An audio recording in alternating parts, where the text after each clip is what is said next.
going to teach you how to read a government contract solicitation for an opportunity that's posted to bid on this week in this video.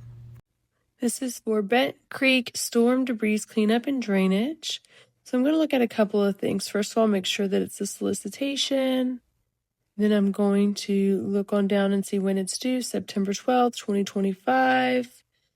I'm going to keep scrolling to find out if it is a total small business set aside, meaning only total small business set asides can bid, and the next code. And it's important that this next code is also registered under my company's SAM profile. Of course, there's the point of contact. Now here we have a solicitation, questions and answers that people have asked, and then the amendment to the solicitation. We're going to open the solicitation. All right, the solicitation's opened. I'm going to zoom in a little bit. It's going to tell me who it's from, what they're looking for. You always need to sign these sections when you are responding with your proposal. You still have to print this, sign it, and send it back. It's going to talk a little bit about what they're wanting you to do right here in the brief description. And then it's going to give you even the price schedule. So you would actually just fill out this price schedule, extract it from a PDF, put in your price, and you would send this price schedule back with your proposal.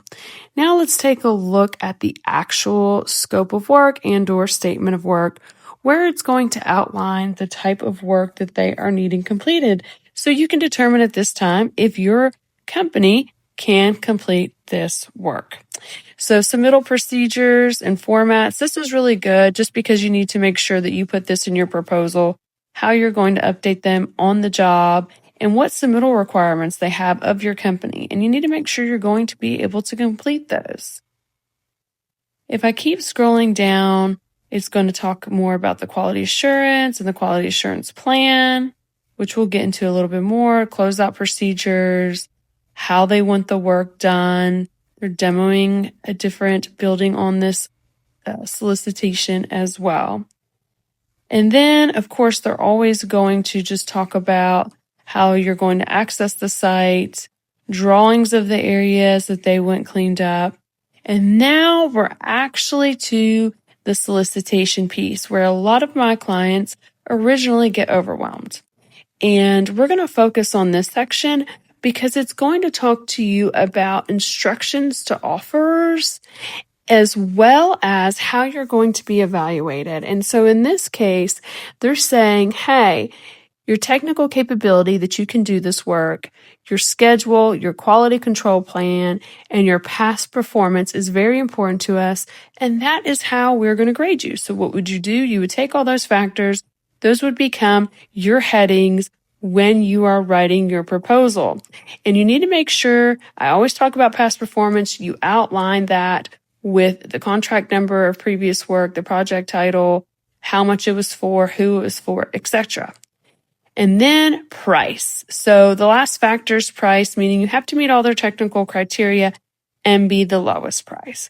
Everything else that we see here, again, is when my clients get very intimidated. It is really the clauses and or terms and conditions, which are pretty standard and automatically generated when a contracting officer writes a solicitation. They're automatically pulled in. But we can finally get to the end of the solicitation and we will see that they talk about the instructions and how you should follow them when you're writing your proposal and how your quote will be accepted.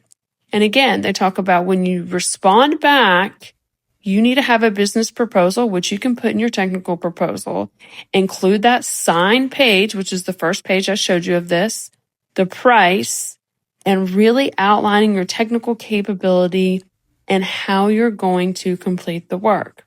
So as you can see, the pages you really need to pay attention to are typically at the end. And it's telling you how they're going to rate that past performance and what is not an acceptable rate.